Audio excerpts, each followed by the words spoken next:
number 50. We've done 50 episodes of Mound Visit. We're creeping up there, man, in numbers. I'm glad that our episodes are going faster than my age. How about you? Yeah. Don't grow up, yeah. I'm trying not to. We're doing our best for sure. Everyone, welcome another episode of Mound Visit. We are excited to have you. Thank you so much for taking the time to join. We want to remind you before we get started here, if you wouldn't mind giving the show, subscribe to the show on YouTube if you like to watch us. It really helps us out. And give us a follow. If you just like to listen to the show, you could do that wherever you get your podcast. The links are in our description, whether you're listening or watching. Listen, we're giving out free hot dogs. Click the subscribe button. That's right. That's right. That's right. We got to spice it up. Everybody says the hook of why you got to subscribe. Get a free hot dog. Push the button. I will say I can't guarantee free hot dogs, but if I could, I would. So listen, if TJ could do stuff through the thing, you know. Mm-hmm. Yeah, that's a good little teaser for our next week's episode. We may or may not have a professional magician coming on the show, so it's going to be pretty freaking awesome. So you'll want to stick around for that. But for now, we've got part 2 of our interview with one of the creating founders of MLB.com. One of the CEO of GoatNet in the works. You guys saw half his interview last week. We've got more coming. How do we get these guests, dude? How do we get these people to come on and do a Mound Visit? We do, dude. Listen. Yeah. We do because they don't want to talk to me. They're talking to this future rising star. I'm old hat, dude. I don't know about that. No. Old hat. This guy right here is going to be on the airwaves, dude. We're going to try to get him to Howard Stern material of baseball. Hey, you know what? You made my day just now, so I appreciate that. That's right. That's right. Well, speaking of baseball, I think one of the moments I remember you and I talking about when we did our in-person Mound Visit when we were at MBT Bank Stadium last summer, and your son was there right up here in Syracuse, New York. I remember you talking about how special it was to kind of be there, not only be there, but be there while your son is there to do his thing. And last night we got to see Jackson Holliday make his major league debut with he's playing right now. And it's awesome. And I think just at 20 years old too, it's just such a cool Well, there's the advantage of being, an outlier, and if you don't know what that is, a book by Malcolm. What's his name? Oh gosh, I can't think of the author. I apologize, but it's called Outliers, and he had a front row seat, first class ticket to MLB. Growing up in the clubhouse, big league clubhouses with Dad. Yeah. So you're by osmosis, you're in and around it. I got to do it at the tail end of my dad's career. I was only 4. Right. But I still chased my dad's steps through coaches and whatnot. So it is awesome to see, like I said, father-son combinations, very rare in the game. I'd like to know what number. There's probably maybe 20, 25, I would imagine. Something like that, yeah. Maybe. Yeah. And I'm proud to say I'm one of them.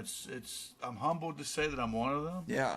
Because, like I said, I just wanted to be just like my dad. And I know that Holliday's kid, no doubt, wanted to be just like his dad. His dad was a good player. He was. He gave me a hard time. I faced him a few times. We had some good battles, but and I don't know what. Like I said, what was it was a teammate of mine. I played with him in Colorado, and what a great way to start your career, being the first round pick, and I think he's going to live up to every bit of that expectation. I would guess so too. I mean, his minor league numbers. Over the course of his minor league career, he hit 321, and that was from years 18 to 20. So not only was he not in the minor leagues for very long, but he tore it up at every single level that he played what were you doing at 18? All these kids are getting in younger. Not doing that, But here's the thing, things like they once were, like people say, you go to college, get a degree. Yeah. You're not really using your degrees nowadays because there's so many other access to go, hey, I spent all this money on education, nobody's hiring me. So you have to just do whatever it is that you need to do to get to where you're going. Sure. And that's why I said nowadays, I tell all these kids, like, it's not out of the sight to be a professional player. what level you get to, it's a lot of work. Yeah. It's a lot of sacrifice. And, you know, a lot of people may be saying, oh, he was a first round pick because his dad was a player. Listen, that kid had to work his butt off. Yeah. And yes, his pedigree, he had a little advantage because he was around it. Sure. Has some good DNA. But there is something about athletic genes being passed on. There's something scientific about it. Mm-hmm. But let me tell you, the Baltimore Orioles did not give a record deal to a guy just because Matt Holliday said so. Right. All right? So this kid is legit. You're not drafting him first overall if he's not worth it. Oh, so, dude. Yeah. So, like I said, I can't wait to see. This guy's going to be in many highlights and on our television sets for years to come. And what better way to start than in the great organization of what's going on in Baltimore? Oh, yeah. Absolutely so right. Limelight, he's in the limelight in the toughest division and handling it at 20, by the way. Yeah. Can I throw a little comparison at you and see what you think here? Because go ahead. I almost think it's a similar situation. And I'm not saying like this is obviously this is tough to put on a 20-year-old kid, but I think not a player comp in terms of, you know, his skill set necessarily. I think he's got a higher ceiling. But in terms of the situation, he's coming on to a team where, you know, there are superstars around him. He doesn't he doesn't have to be this number one prospect who's called up and has to be the dude for this team to win. They've got Corbin Burns. They've got Adley. They've got Gunnar Henderson and all these other guys. I think Derek Jeter. Think about Derek Jeter when he first got called up with the Yankees and he was hitting ninth. You know, you know, and obviously, you know, nobody's Derek Jeter, but it's a similar sort of situation where I think he's in a perfect spot. You know, I'm looking at some of the intangible stuff. So I watched the game like everybody in the box score, didn't get this and that. I like watching what his teammates were like. They were very supportive, and I think they're trying to make him feel as comfortable as possible. Because you know what? If you're in the big leagues, like Cervelli, we had Cervelli. Didn't he tell the story? Hey, my teammates made us feel like yes, he did. We are part of this team, and we need you to be a part of this team. So we're going to make you feel as comfortable because there's a lot of pressure, man. And I was glad to see that because I saw that in his teammates, especially his big league debut. But I think they know how good he is, and I'm sure how hard he works. So he's going to be a superstar. I think so too. I think so too. And in a couple of years, his other younger brother will be a superstar as well, who's currently the number one ranked player in his class and might be a number one overall pick in 2 years. Incredible. So well, I guess the mom and dad don't have to leave their trust fund to anybody. They're building their own. It's pretty awesome. That's right. It's very cool. Well, anyways, with all that being said, we want to get you to part 2 of our interview, a continuation of our interview from last week with Din Man. So we hope you guys enjoy that. And we will see you on the other side. And thank you, Din. Yes. For making one of the greatest websites of all time. Darn right. I'm curious to know what you think about this because it's kind of similar where as baseball fans, we have, I feel like for so long been begging Major League Baseball in general to better market the game and better market their own players. And it kind of seems like, in a sense, with GoatNet in particular, you're kind of marketing yourself, and a lot of with what NIL does, it's the same sort of thing. I'm gonna have the industry I grew up in and cut my teeth in. I'm gonna have their backs just for a second. Yeah. And it's really to say, baseball is a really hard sport. It's a really busy sport. Yeah. It's a lot of guys who didn't go to college. It's a perfect storm of a lot of those things that makes it harder for these guys to market themselves in a way that maybe others get. They get from the NCAA because their program is on ESPN every game. They get it from video games now. They get it from all sorts of different angles. And baseball player is playing 162, and they're going to spring training for a month, and they're traveling every 4 days. In a lot of cases, you know, obviously the longer series where you're at home for a nine-game homestand or 10-game homestand, even in some cases. But you're busy. You're super busy. Your routine is you're showing up at 3 o'clock for a 7 o'clock game. You're staying until midnight. You're trying to unwind and deal with whether your success or your failure you had that night and put it in perspective because, you know, 96 is coming at you the next day as well. Right. Can't sleep. And it's moving more than it ever has before. And there's all sorts of studying you're supposed to do to understand tendencies of people. And so preparation is king in baseball, man. So now preparation just on top of everything else you already have to do. So baseball players are super busy, and I don't blame any of them for being guarded, for being paranoid about somebody coming at them, asking them to do something, because now you're talking about what about their private life and their personal life. So you're supposed to market yourself and have your private life and personal life and have your player life with all sorts of new responsibilities and more pressure on you than ever because people are coming, right? And they're coming not just from every corner of this country, but they're coming from every it's global now, every man. curve in the world. Every curve in the world has global. players, right? So, it's a great game. It's a global game. It's an awesome game. I don't necessarily put it on baseball as like, oh, you should do a better job promoting. Sure. That's it, yeah. They promoted Ohtani really well. New Balance has been a really good partner with the league and with the players that it represents to showcase not just baseball players, but other New Balance athletes. And it's true all over the place of these different sports. Baseball players need the reps to sort of showcase their personality, and GoatNet is built to help give athletes and others the reps to showcase themselves, to tell their story, but to also have other people in their sphere tell stories about them. Well, that's I think that's a good. Face, you can see Jason's face in a bunch of squares on a page and say, well, that's a pretty handsome dude. Yeah, that's all right. I don't get tired of that. But a lot of guys is like, man, it can't just be your face and you talking about yourself. That's not a very good experience. Sure. But having a sort of situation where you can drag and drop all these different things that people have said about different things that you weigh in on and they weigh in on, things you can go do, things that are like celebrity events that don't get publicized quite enough. People going and doing golf things and people going and doing red carpets and people being in a fashion shoot and being poolside and doing some other sort of cool stuff. You want to help players do what they already do and do it a little bit smarter so it showcases more of what they're about, who they are, so it can get promoted better.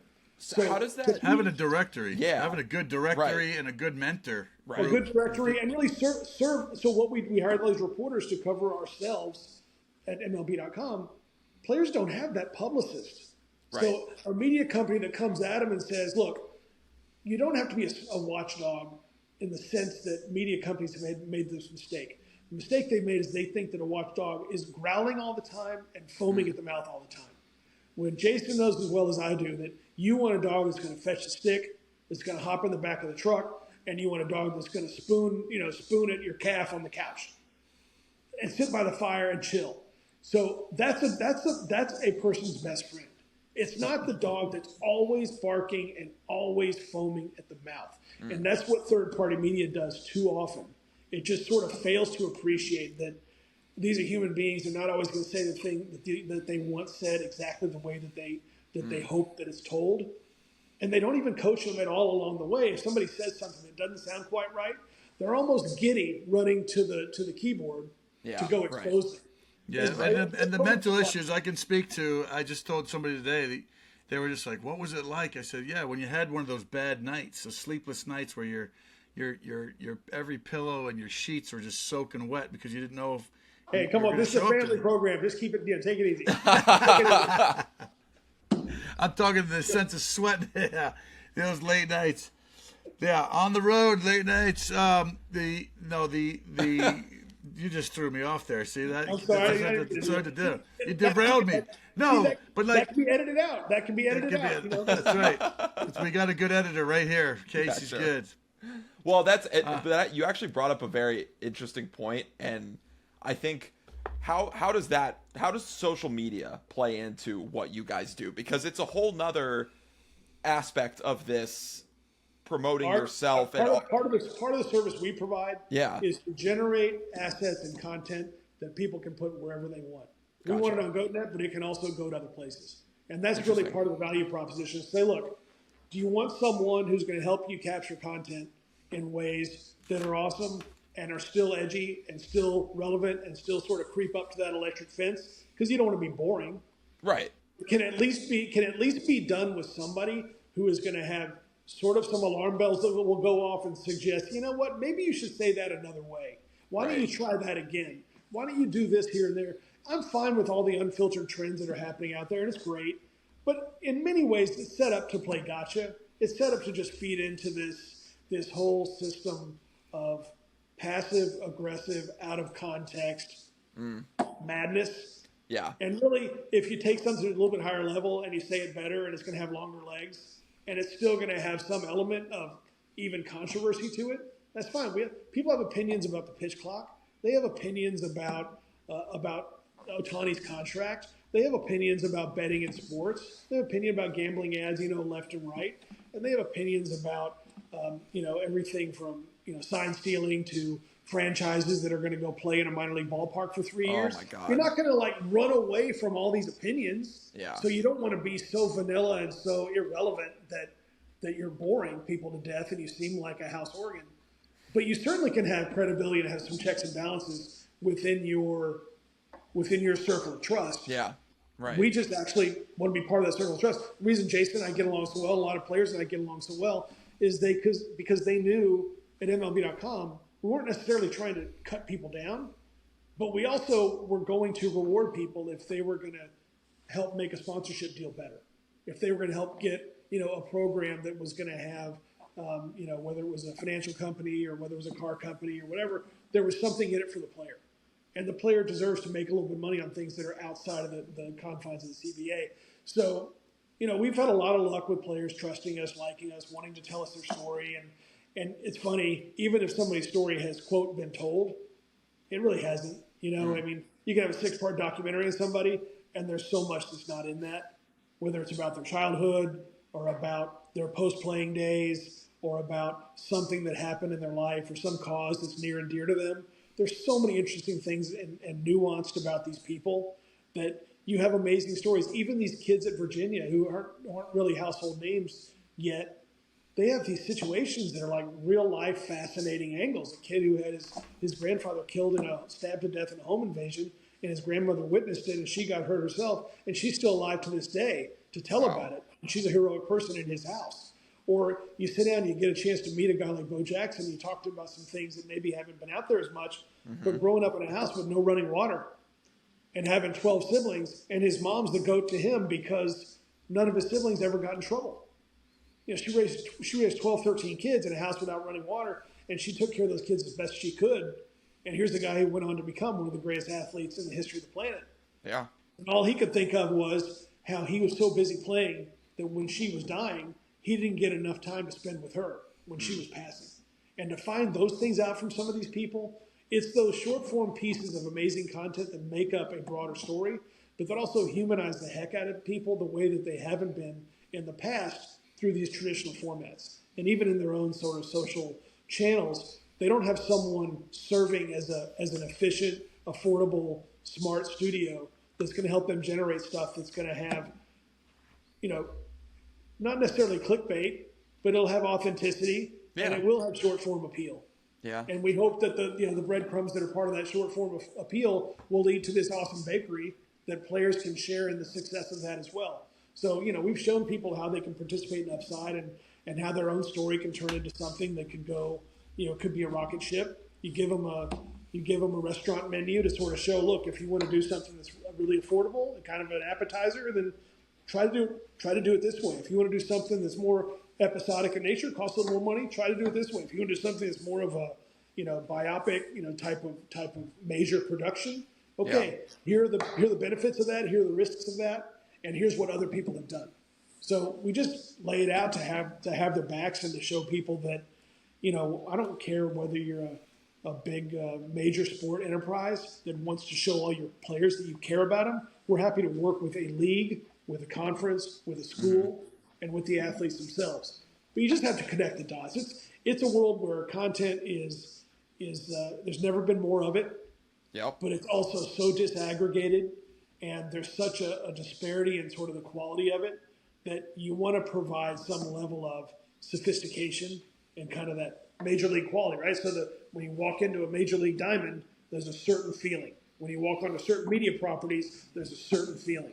So well, we're bombarded with so much stuff. It's like ADD. You go on Netflix and Prime and Hulu. It's like I sit down and I just turn it off. I'd rather listen to music because there's so much. I met with your buddy John Buck and we talked about Next Level Lockers, And I said to him, I said, man, I want to make a sports movie network. There's not enough great sports movies to get made, but I knew that it was a great idea that was also a stupid idea. Because it's going to be so expensive to do, and going and get rights to stuff that's already been done is kind of a fool's errand because people only want to watch those things so many times. I mean, Right. you can quote Caddyshack, you can quote scenes from Caddyshack without seeing it again. You can quote Remember the Titans without seeing it again. You can quote all these great, amazing sports movies. Bad News Bears was one that I go back to,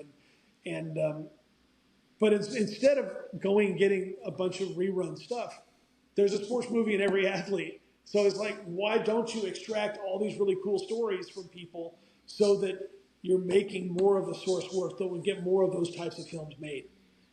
And so that's what's great. And there's so many examples, like the movie Traffic was a great example of tributary stories competing to, combining to create one really powerful movie, successful movie. And I think the same way about teams that won championships. Yeah. The different players you can sort of lean in on and tell their story as in context with what happened. And then you think of their opponents who can weigh in. So even if you didn't win a World Series as a player, you were still an opponent of somebody who did something, or you might have even gotten the best of somebody during that season. So there's all these different takes and perspectives that people have because they were all goats on the field in their own way. That's great. I look back at the 16 Cubs. The 2016 Cubs are an amazing example of that. Awesome story. They've just got everything from Chris Bryant and his backstory to Darnell McDonald, who was their mental skills coach, to Joe Madden and getting that chance to manage that team, to Theo Epstein and what he'd already done back at the Red Sox, to all the fans, the Cubs fans, and the things they can say to weigh in to show that they were part of the story. Not just the ones who went to Cleveland to see it happen, but the ones who were gathered around Wrigley Field or just gathered around a TV and remembering a loved one who had passed, who loved that team with all their heart and all their soul. So, it's a powerful connection people have to teams and to players and to frankly to achievers and people who've gone on and done great things, and people want to understand a little bit more about what the heck really went into that person achieving what they achieved. I mean, I've kind of got it in my own family. I mean, I'm a little obsessed with the Astrodome because my grandfather got it done, and I know so much of the backstory that people keep saying, you really should write this and do that and put that together. So you know what? It's time to make it a part of what we're doing, and we're gonna. You got to tell the whole story. That's why we've had to talk too about you're trying to tell the story of these little. It's almost like the Star Wars series, right? And then they come out with these little side shows and side movies and tell more of the story. Although I don't want the Jar Jar Bing origin story. I do not want the Jar Jar Bing origin story. But to your point, like I said, there's so much coverage to tell the story. And even the Hall of Fame, like they're leaving out great players, and that's a whole topic in itself. They tell the whole story. There's the Hall of Famers, and there should be a Hall of really freaking good because they should be in the Hall of Fame too. But this voting that they got is a little bit like that's a little outdated. But all that does is rather than dwell on the stuff you can't control, look at what can be created. And that's how I look at GoatNet is basically that if 30 for 30 and LinkedIn had a baby, you really have what GoatNet is doing, right? You're connecting people in the pursuit, but you're also developing and creating and sharing content that is affordably and intelligently gathered from people along with their data, along with the things that are important to them at the different phases of the journey. And they're always going to want to have that, what we call it a credential. Everybody gets issued a credential because we can all relate to what a credential is. It says that I can go to a certain place at a certain moment at a certain event because I have certain status. This credential that we have is a time machine almost, a time machine of credentials that demonstrate where you've been, where you're going, where you want to get, and how you get there. And you get there really through your networking and through your stories that you all have to share.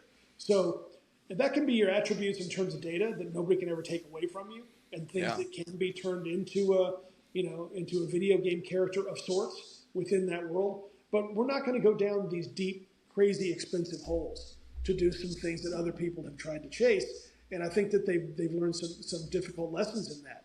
We want to be more of a command post for someone in this, the Wild West that is the internet that's not going to ever get completely settled, to actually give people kind of a place that feels like it's their command post where their credential lives, where their credential evolves, and where their data are available, where their moments are available, and we're happy to bounce off and link out to things. If we don't have the rights to show something or to keep something or to contain it, tip our cap to where it is, but make it to where people can go find that. If you have stuff on YouTube or a podcast that's airing somewhere else, show it off, do it, promote it, that's fine. But also know that we're there as a publicist type of vehicle for you to tell a different kind of story and create even more. So how do we, tell people how do we get there and you know, so right now, goatnet.com is a placeholder site. We have a really cool thing behind the scenes that we're testing and we're doing some additional development on. Really happy about it. But I'm easy to find. My DMs are open on X, and I still call it Twitter. It'll always be Twitter to me. Yeah, it's same here. Yeah. But you know, my DMs are there, and goatnet.com has that little bit on there to kind of tease what we're about and where we're going. And anyone who sees this and gets a light bulb over their head about wanting to be involved or wanting to have their story told and developed. I mean, we've talked to some super awesome people about things that they've done and been through. I had the pleasure of spending time with Eric Dickerson to talk about his life and his career and everything that he accomplished. What an amazing, extraordinary Hall of Fame life that man has led. And what he has done, what he has endured, what he witnessed, and how he had a moral compass before a lot of people would at that age and the circumstances he grew up in. But just a powerful dude. And so you take we've talked to Bo Jackson, we talked to John Buck, obviously. John's got a fascinating backstory. Part of it deals with a serious tragedy in his life where he lost his brother his first year in the minor leagues. So John, a cause that's near and dear to him is suicide prevention. But we talk to people about some pretty powerful things. We ask them, what's the most difficult thing you've ever been through? And I've got Kyle Farnsworth before his father passed this year, and may he rest in peace. He served our country, and his dad was shot down twice in Vietnam, and his dad lived until this year, where he died of pancreatic cancer. And we're talking to Kyle while his dad was going through that battle. So you just never know about these dudes. We also talked about the Brawley course he had, for the Cubs, and what went into that. And part of the mindset for him that went into that was his dad had told him, eliminate the threat. Eliminate the threat. He had a military background. That's why he did. So we have these fascinating, amazing people who have. You're humanizing the athlete. You're showing we that are, side and they deserve to have ownership of that, right? I mean, I got a conversation with Marlon Anderson, and Marlon, played the big leagues, had a great career, and was beloved everywhere he went. And we're talking about a story about the toughest thing he ever dealt with, and he starts tearing up a little bit about making a crucial out in a critical situation of a game that meant absolutely nothing. And I'm like, there's a deeper reason you picked that as your toughest moment. And the reason was his cousin who consoled him after the game, 10 years later, maybe 15 years later, was shot down and killed in his barbershop. And Marlon just, all of that came up. All of that came through him, and he shared all of that. We had Coach Brady, who at Jackson State, legendary coach at HBCU, really telling all the different stories of things he had to deal with. So we are looking far and wide, but also very, very specifically at launching with programs that have a bunch of kids where we can go in, get their stories, connect to the GOATs who are also associated with that program. That's been the sweet spot for us, is go get a good swath of people so we can go from 3,000 members to 30,000 members to 300,000 members in a methodical and focused way. And that's what we're doing. But anyone who sort of plants that seed, the Kevin Bacon game, the way that it works, the platform will be enabled and activated so that people can jump in if their pursuit of greatness happens to be behind a microphone, or if their pursuit of greatness happens to be in wanting to be part of a front office. Well, Dan, I know how intelligent you are, but also how hardworking you are, and to get things. This is a daunting, big thing that you're undertaking, and I know just from doing my business. Well, you know that we've pretty much been through the hardest part. We have great backers. Got a couple people who are leaning in heavily on our next raise, and we're excited about that. And never count your chickens, until they're hatched. But I'm also extremely optimistic and excited. I mean, you just when you get to a certain point, you got to put on the eye black and play. So we're doing that, and you're doing that with us, and I appreciate everything you've done to this point. and I appreciate very much even more where we're going. Yeah, man, absolutely. What do you got? What do you got too on the lighter side?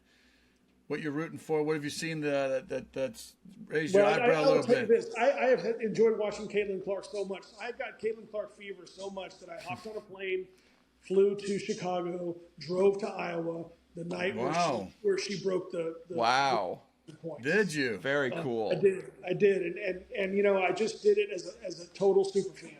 I didn't have an in with Iowa. I didn't have an in with the department. I didn't have an in. Just wanted to witness. Yeah, I just wanted to be a part of it. I wanted to see it, and you know, it's funny the way that works is, you know, it really leads to other conversations with people. I did happen to go be a part of a great celebrity softball event for a charity called Rise to Greatness. Well, you are not short on words. We can always have a conversation and burn the midnight oil because he's always got a good conversation. You know somebody, connect the dots. Kevin Bacon himself, ladies and gentlemen, Din Man, right here. All right. Look, I know when the show's over. He's gonna have a lot of editing, man. No, this is great. You're going to be I'm going to be the interviewer next time. I was gonna say it is a baseball show, and I wanted to ask you real quick what some of the things that you've enjoyed in this short season so far, or even some of the things leading up to it. I know you mentioned Ohtani, but I think Renel Blanco's no-hitter was amazing. It was a beautiful thing to see. He had just had a child. He had just been told he made the roster, and he pitches a no-hitter. It's the manager's first win as a career manager. Yainer Diaz has been waiting his turn patiently to become a full-time catcher, and you know, had a good game and called the no-hitter. So a pretty cool combination of things that happened there. But the Yankees start has been very impressive, especially with Cole on the shelf. Yeah, pretty big deal, pretty amazing what they've done when it could have been a really difficult road trip for them. I mean, to go face the. Well, I feel like they need to win here sooner or later because they haven't. What was it, 2009, right? That's World look, Series. there's a lot of pressure on the Dodgers, and the Dodgers look like they're going to be a juggernaut offensively. They seem like the Braves already are kind of on a collision course, and those teams are both really a joy to watch because they have so much talent. And well, that's like watching the heavyweight Tyson fight, kind of, you know, watching these. But you know what? Rocky might be on the other side of Pennsylvania right now. So that's right. That's right, baby. And they got more coming. I met Tamar Johnson. And Henry Davis. Yeah, he'll be up soon. They've got some things in the pipeline that are gonna make that not only the most beautiful ballpark in the world, but maybe the most exciting ballpark in the major leagues within a couple of years. Well, I live here and I feel the pulse of this black and gold, you know, in people's blood, and playing for them. I felt it in 2013.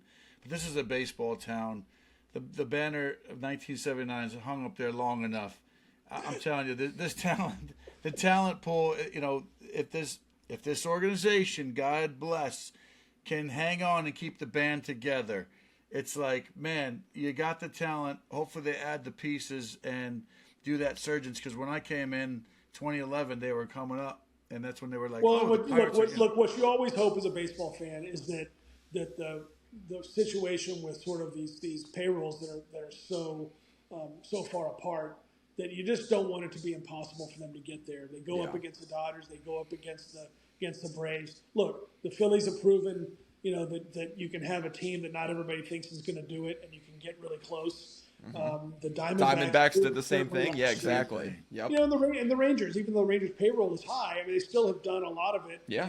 You know, involving a lot of homegrown types of guys, and so, you know, you just like to see it shake up and have it be a new mix. And I think we're seeing that. I think we're seeing a great mix of competitive teams. No, I think baseball's in a great state. You know, they've catered to a lot of exciting things. And like you said, the deeper meanings, if we don't have the surface level stuff that you can find on MLB.com, you're going to be able to see in-depth other sidebar stories that you will raise your eyebrows because Din Man's uncovering them. Well, look, we're just trying to compliment. Look, I believe this very much. If you care about the players, you're going to care about the team, and you're going to care about the games. Yeah, 100%. If we can help people care about the players even more and care about the angles of the people, frankly, who are even involved at the team level, running those teams and working for those teams. Look, there's fascinating people all over this great sport and all over this great collection of sports that we have.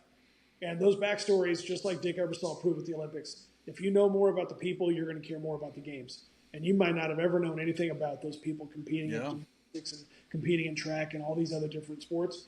But the backstories are what make the everyday fan super excited about paying attention, and the younger fan especially. Absolutely. So, anyway. Yeah, no, I couldn't agree more. And for those of you listening right now, keep an eye out for GoatNet. If you've listened this far, it's going to be pretty amazing. So thank you so much for taking the time to share all of this with us. And for those listening and watching, continue to do so. You can find us on YouTube, Mound Visit. That's our YouTube channel. You can do the same thing with Spotify, wherever you get your podcasts, if you just like to listen to that as well. And then social media, at Mound Visit Pod. We're on Instagram. We're on Twitter. Hit us up there. And hit up Din Man as well. He said his DMs are open, so if you got any interesting stories and things you want to share, do that as well. So, Din Man, thank you again so much for coming on the show today. Appreciate it, guys. All right, back at it. See you soon.